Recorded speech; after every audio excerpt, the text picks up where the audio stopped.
여러분, 지난 화요일 밤 비상계엄이 선포되었습니다. 오늘 말씀은 그들의 죄악을 외쳐라 라고 하는 말씀 제목으로 함께 말씀 나누겠습니다. 6시간 뒤에 해제가 되었습니다.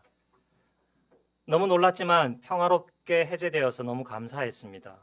그 계엄에 대해서 이러저러한 평가가 있지만 먼저 공적인 입법기관에서 내린 보고서를 제가 인용해 보겠습니다. 목요일 나온 입법조사처의 보고서에 따르면 탄핵 예산 삭감은 국회의 정상적 권한 행사로서 행정부와 입법부의 갈등이 비상계엄의 요건이 될 수 없다. 아무리 비상계엄을 선포했다 해도 계엄 해제 권한을 갖춘 국회의 기능을 해제할 수 없으며 한 명 한 명이 헌법기관인 국회의원의 국회 출입을 막거나 방해해서도 안 된다. 전두환 신군부의 내란죄를 단죄한 1997년 대법원 판례를 예시하면서 헌법기관인 국회 기능 마비 행위는 예시하면 헌법기관인 국회 기능 마비 행위는 국헌불란 내란죄에 해당하며 내란죄를 저지른 대통령은 형사불소추 특권을 상실할 뿐만 아니라 계엄 선포를 건의하거나 공모한 자, 국회 기능을 무력화시킨 군대와 경찰 모두 내란죄의 공범이 된다고 밝혔습니다. 다수의 법학 전문가들, 예를 들면 전국의 법학 교수 2천여 명이 되는 분들도 대통령의 내란죄를 인정하며 그 사실을 선포했죠. 계엄 선포에 관해서 최근 나온 문학계 그리고 기독교 종교계 관련된 평가를 또한 종합해서 요약해서 전해드리면 다음과 같습니다. 24년 전 광주 항쟁을 소재로 소설을 썼던 한강 작가 다들 아시죠? 10일 이번 주 화요일 스웨덴에서 노벨 문학상을 받는데요. 지난 5일 목요일 이 나라의 1979년 11.6 사태로 일어난 비상계엄 이후 25년 만에 또다시 비상계엄이 선포된 시점에서 한강 작가가 이렇게 말했습니다. 아직도 굉장히 많은 상황이 빠르게 달라지고 있기 때문에 계속 뉴스를 보면서 지내고 있습니다. 2024년 겨울의 상황이 이전 상황과 다른 점은 모든 상황이 생중계가 돼 사람들이 지켜볼 수 있었다는 점이라고 생각합니다. 그러면서 자신은 상황을 지켜봤다면서 이번 상황을요, 맨몸으로 멈추려고 애쓰셨던 분들도 보았고 군인들을 제지하려고 하는 모습들도 보았고 총을 들고 다가오는 군인들 앞에서 버텨보려고 애쓰는 사람들도 보았습니다. 그분들의 진심과 용기가 느껴졌던 순간이었습니다. 라고 말했습니다. 그러면서 젊은 경찰분들, 젊은 군인분들의 태도도 인상 깊었습니다. 아마 많은 분들이 느끼셨을 텐데 예기치 못한 상황에서 뭔가 상황 판단을 하려고 하고 내적 충돌을 하면서 최대한 소극적으로 행동하려 했다는 것을 느꼈습니다. 고 얘기했습니다. 또한 그런 명령을 내린 사람들의 입장에서는 소극적이었겠지만 보편적 가치 입장에서 본다면 생각하고 판단하고 고통을 느끼면서 해결책을 찾으려 했던 적극적 행위였다고 생각합니다. 라고 젊은 군인들과 경찰에 대한 생각을 덧붙였습니다. 끝으로 한강 작가는 바라건대 무력이나 강압으로 언론을 막는 방식으로 통제하는 과거의 상황으로 돌아가지 않기를 간절히 바란다고 그 바람을 전했습니다. 계엄 해제가 된 날 당일 천주교회는 다음과 같은 입장문을 빠르게 발표했습니다. 지난밤에 있었던 비상계엄 사태로 많은 국민께서 놀란 마음에 밤잠을 설치셨으리라 생각합니다. 국가의 통치 행위와 행정 절차는 시급성이 있지 않는 한 정상적인 절차와 방법으로 진행돼야 하고 국민들에게도 알려져야 합니다. 이번 계엄 사태에 대해서 또 한국교회가 책임감을 가져야 한다는 쓴소리가 나오고 있습니다. 지난 대선 전 일부 대형교회 목회자들은 교회를 찾아온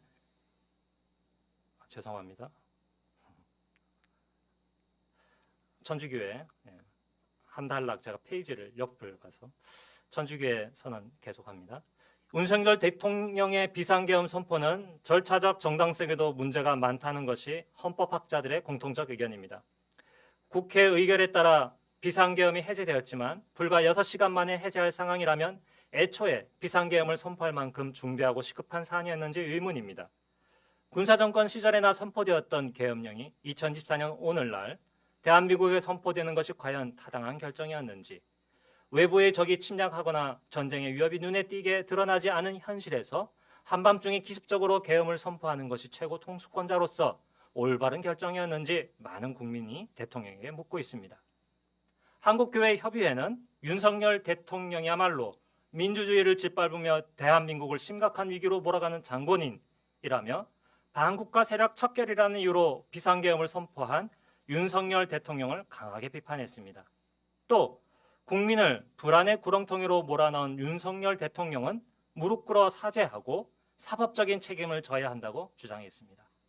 다시 한번 우리들이 이 나라와 민주화를 두 눈 부릅뜨고 기도하는 마음으로 지켜야 합니다. 이에 관해서 윤 대통령과 윤 정권은 이에 관한 분명한 책임을 져야 한다는 입장을 발표했습니다. 한국장로교 총연합회는요, 비상계엄 선포로 하나님의 주권 아래에 있는 정의와 질서가 훼손되어서는 안 된다며 교회는 시국의 엄중함을 직시하고 나라와 민족을 위해 기도하자고 했습니다. 대한예수교 장로회 통합총회는 3일 심야에 발표된 대통령의 비상계엄 선포는 명백한 위헌이며 불법이라며 이번 사태와 관련해 대국민 사과와 함께 관련 책임자를 문책함으로 수습을 위한 의지를 보여야 한다고 강조했습니다. 대한예수교 장로회 합동총회는 현 국가 상황에 대한 깊은 우려와 함께 기도로 하나님께 나아가야 할 시점인 것을 절감한다며 국가 위기 극복을 위해 전국 교회 성도들이 기도해 줄 것을 요청했습니다. 한국기독교장로회는 윤석열 대통령의 비상계엄 발표 직후 긴급 임원회와 교회와 사원, 사회위원 간담회와 전체 28개 노회장 긴급 연석회의를 연달아 소집하고 오는 8일 주일을 나라와 민족을 위한 특별 기도주일로 지키기로 했습니다. 이 총회는 긴급 서신에서 우리는 지금 불의한 권력의 횡포에 눈 감지 말고 당당히 맞서 하나님의 음성을 증언하는 자리에 서 있다며 우리와 함께 하시는 주님만을 의지하고 민주주의 완성과 정의 평화의 촉진을 위해 나서자고 당부했습니다. 기독교 대한복음교회는 총회사나 교회에 보낸 총회장 긴급 서신에서 국민에게 총불효를 겨눈 윤석열 대통령은 사법적 책임을 져야 한다며 우리 복음인은 깨어 기도하며 한국인 자신의 교회를 설립한 선배들이 지켜온 자유와 복음 민주주의를 지켜내자고 당부했습니다. 대한성공회 정의평화 사대장과 사재단과 나눔의 집 협의회에서는 성명에서 너무나도 어이없는 방식으로 내란 행위를 실행한 윤석열 그 정부 적극 가담한 군경의 책임자들을 체포하고 일벌백계로 대응할 것을 요구했습니다. 성공회 정의평화 사재단은 5일 윤석열 정권 퇴진을 위한 시국 성찬례도 집례했습니다. 그렇다면 한국교회 돌아볼 점은 없습니까?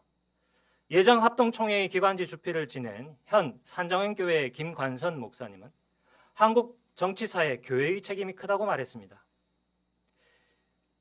기독교인이 초대 대통령과 기도로 개원한 초대 재헌국회는 한국교회의 자랑스러움으로 여겨졌고 국회의원 선거가 끝나면 기독의원이 몇 명인지 숫자에만 관심을 가졌습니다. 이들이 제대로 된 정치를 하는가를 살피는 일을 등한시했다고 꼬집었습니다. 이번에 기독교인이 많이 당선됐으면 22대 국회죠. 교회는 무엇을 어떻게 해야 될까요? 두려워해야 됩니다. 우리의 책임이 더 크니까요. 장관이나 이런 청와대 정부에 들어간 기독교인이 많다. 그러면 교회는 책임의식을 느껴야 되는 것이지 그게 교회의 자랑거리라고 착각하는 순간 우리는 무너지는 것입니다. 이렇게 말했습니다. 이번 계엄 사태에 대해서도 한국교회가 이렇게 책임을 져야 한다는 쓴소리가 나오고 있습니다.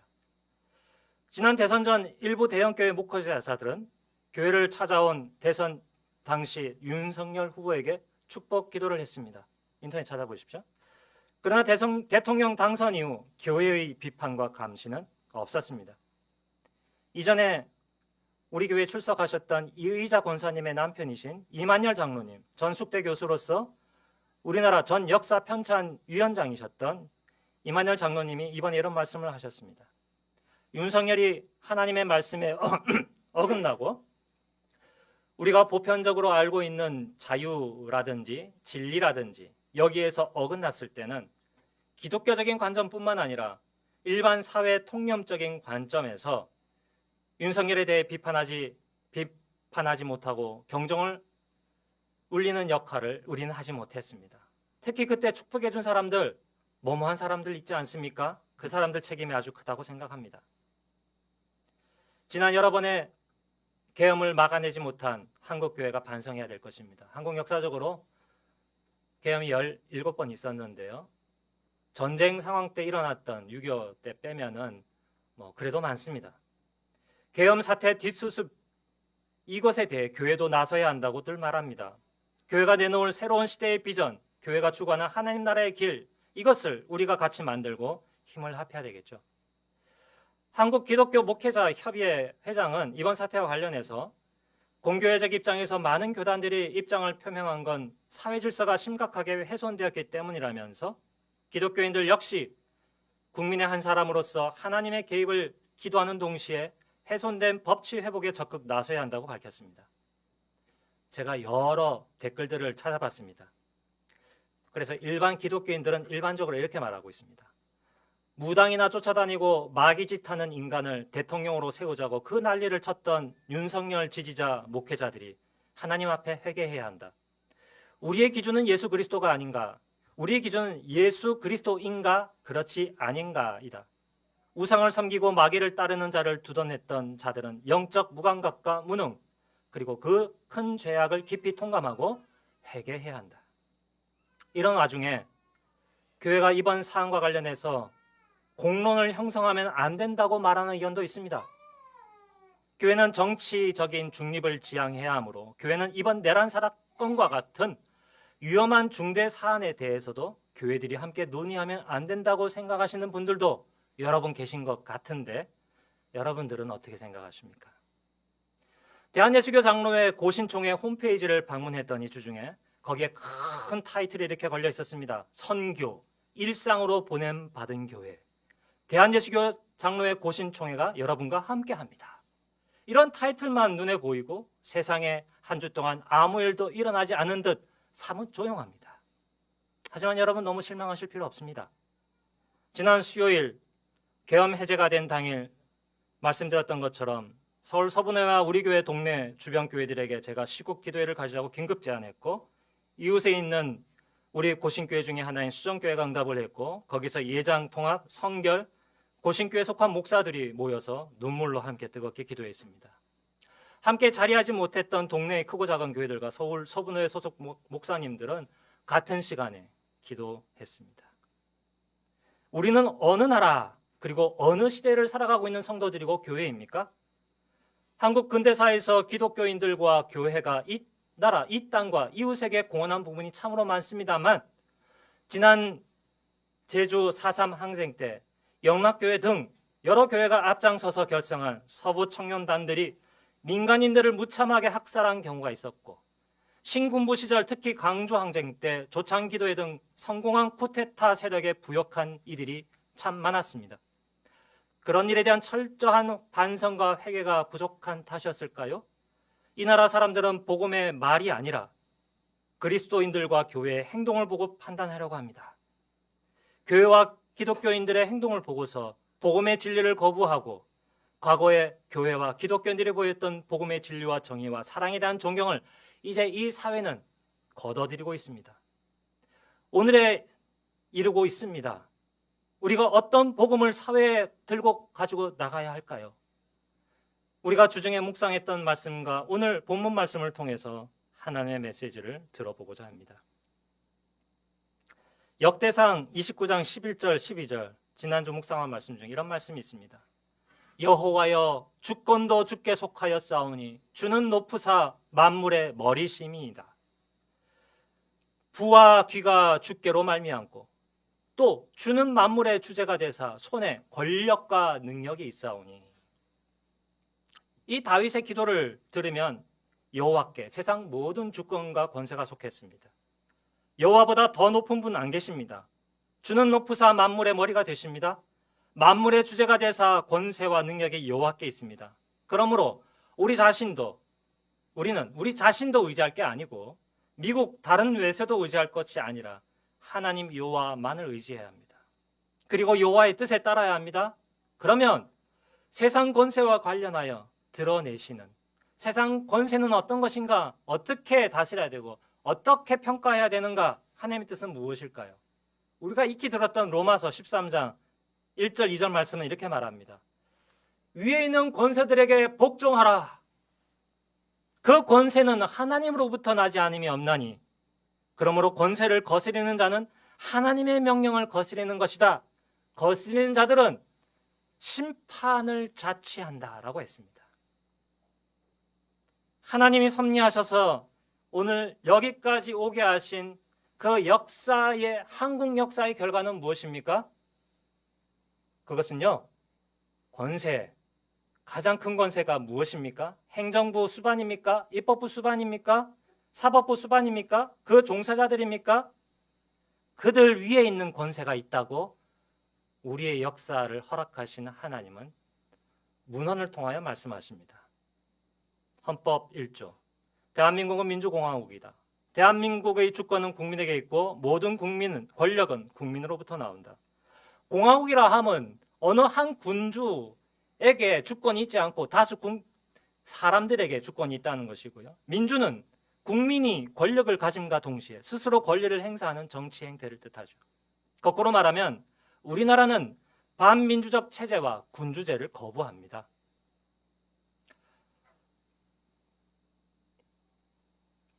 행정부 수반인 대통령은요, 사법과 입법을 제외한 영역에서만 국민들로부터 일부 권력을 위임받아 법과 제도의 테두리 내에서만 그 권한을 행사할 수 있습니다. 설사 정당한 요건과 절차를 거쳐 계엄을 선포, 발동했다 할지라도 국회 권능을 제어하고 포갑해서는 안 됩니다. 권세는 하나님께로부터 나온 것인데 하나님이 세우신 권세를 예컨대 입법부의 권세를 거스르면서 하나님의 명령을 거스르게 되니 심판을 자취할 일 아니겠습니까? 자칫했으면 유혈 사태를 일으켰음직하고요. 이 자리에 있던 어느 한 청년은 군 복무가 경찰 복무가 끝나지 않았으면 그곳에서 총을 들고 어딘가를 지금 지키고 있었을지 모를 일이고 거기를 향하여 뛰쳐나갔을지도 모를 그 부모님을 향해 총구리를 겨눌지도 모를 일 아닙니까? 우리나라의 역사를 20년 뒤로 되물릴 수 있었던 일이 지난주에 일어났고 여전히 그 내란의 주체는 권력을 유지하고 있습니다.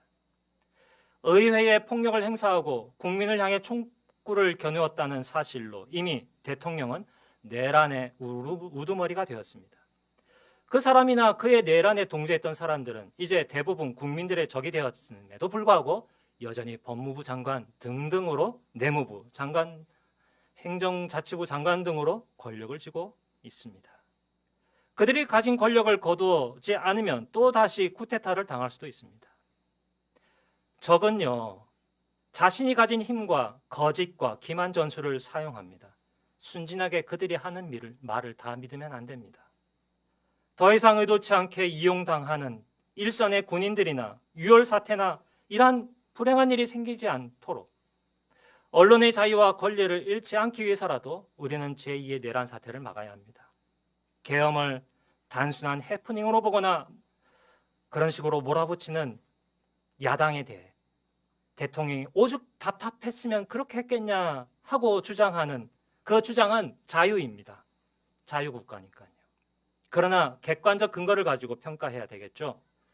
기존에 합의되고 입법된 헌법과 법률과 확정된 판례와 이미 드러난 증거와 증언을 보고서 그것을 논거로 사태를 판단해야 됩니다. 어느 정당이나 특정 사람에게 유리하냐 불리하냐를 가지고 지금 사태를 해결해 나갈 것이 아닙니다. 거짓과 불법을 지적해야 됩니다. 대놓고 내란에 동조한다고 말했던 국회 앞을 막았던 어느 경찰 기동대장 앞에선 힘없는 시민들이 있었습니다.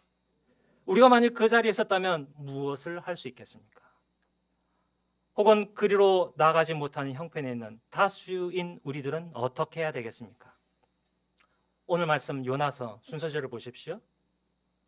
여호와의 말씀이 아미떼 아들 요나에게 내렸습니다. 이르시되 일어나라, 저 큰 도시 니느웨로 가라, 그리고 그 도시를 향해 외쳐라.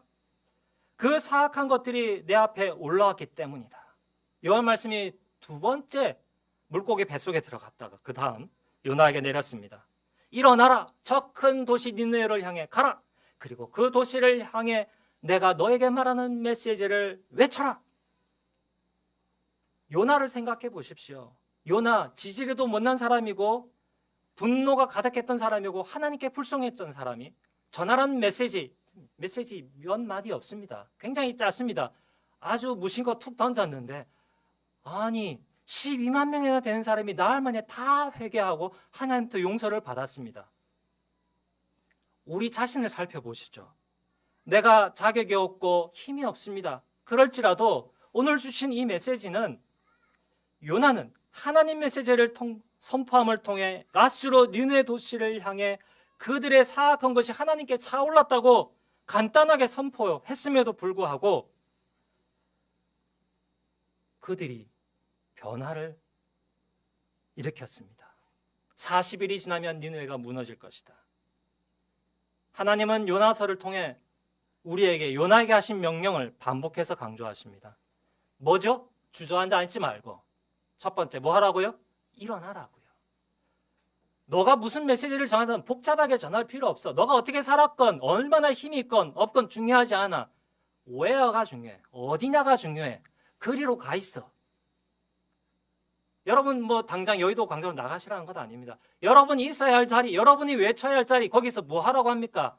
그리로 가고 거기에 서서 뭐 하라고요? 그들의 악독을 외쳐라. 힘이 약하고 입법권도 없는 우리가 무슨 투표권도 없는데 탄핵에 무슨 영향을 미치겠느냐? 여러분, 변화는 누가 일으킵니까? 하나님이 일으킵니다. 요나가 불순종 이후 재차 하나님 명령에 억지로 순종했는데 성의 없게 메시지를 전했음에도 그들에게 그 땅에 변화가 일어났습니다. 요나서 이 본문 전후의 태도에서 보여준 불순종, 요나가 얼마나 또 불순종 더 했습니까? 하나님이 저들을 용서해 주신다고요? 안 돼요, 하나님. 왜 요나의 그 지지로 못난 점을 계속 요나서를 통해 보여주셨겠습니까? 왜 어떻게 니느웨가 변화될지 그 요인을 왜 언급하지 않았겠습니까? 우리에게 어떤 용기를 주시려고요? 충분하다 너희로. 일어나라, 가라. 그리고 그들의 악독을 외쳐라. 그 뒷일은 내가 한다. 우리가 일개 학생으로, 목사로, 주부로, 은퇴한 사람으로 우리의 의견이 무슨 내란을 일으킨 자들의 죄를 고발하겠으며 그들의 죄 자백을 받겠으며 그들에게 어떻게 처벌을 내리고 더 나아가 그들에게 용서와 구원을 베풀 수 있을까? 그럴 수 없다고 생각하지 말라라는 것입니다. 그들이 아무리 힘이 있어도 가만히 있지 말라라고 하는 것입니다. 그들의 죄를 지적하라고 합니다. 그래서 그들이 잘못을 인정할 수 있는 기회, 그들의 돌이킬 수 있는 기회를 줘야 됩니다. 국회의원들이나 내란 우두머리 대통령이나 그 내란의 부역자들이 우리 말을 들을까요? 하는 생각일랑 일도 하지 마라. 우리 하나님이 오늘 우리에게 주시는 메시지입니다. 권세와 역사는 누가 주시고 누가 주관한다고요? 하나님이 하신다고요. 그 결과가 어떻든 누구를 사용하신다고요? 악독을 외쳐라고 하는 그 사람들의 외침을 사용하신다 하는 겁니다. 미약한 목소리이지만 하나님은 우리의 선포를 이용해 세상을 바꾸고 사람을 마음을 바꾸게도 하고 심판하기도 하십니다. 내란의 죄를 지적하고 권한 중재를 요청하고 정당한 수사를 받으라는 우리의 선포를 듣고 윤석열이 진심 반성할까요? 아마 그렇지 않으리라고 봅니다. 그럼에도 불구하고 그가 수사받고 법의 심판을 달게 받을까요? 그리라고 봅니다. 시간은 우리의 편입니다. 그가 죄를 인정하고 죄를 빌고 용서를 구하든 아니면 수동적으로 탄핵을 당하고 처벌을 받든 혹은 남은 2년 반 임기를 아주 편안하게 다 채우든 하나님은 어떻게든 우리를 사용하실 것입니다. 하나님이 일하실 것입니다. 내란 세력의 불법 무도한 악을 선포하고 막아냅시다. 불법한 계엄에 무도한 지시에 공무원, 경찰, 군인들이 불복종할 수 있도록 가족과 친구, 이웃, 성도들을 격려합시다. 가족, 이웃, 나라를 지켜내기 위해 약하더라도 우리의 목소리를 냅시다. 자기가 작성하지 않았다고 말하지만 포고령에 사인하고 처단 운운했던 안수 집사인 박안수 계엄사령관 같은 분들이 회개할 수 있도록 더 이상 역사의 오점을 남기는 일을 권력자들이 하지 않도록 죄를 물어야 되겠고, 그것을 조장했던 우리 교회도 회개해야 합니다. 우리가 살아가는 곳에서 불법적인 명령에 복종하지 않도록 대통령보다 더 높은 권세인 국민과 또 더 높은 하나님의 권세에 순종하는 성도들로 살아갑시다. 더불어 우리 자신의 죄를 살피고 반성하고 회개합시다. 그리고 하나님의 자비를 구합시다. 그리고 죄를 회개하는 사람들을 용서합시다. 그런 자녀와 성도를 길러내는 가정과 교회와 학교와 사회가 됩시다. 변화는 하나님께서 만드십니다.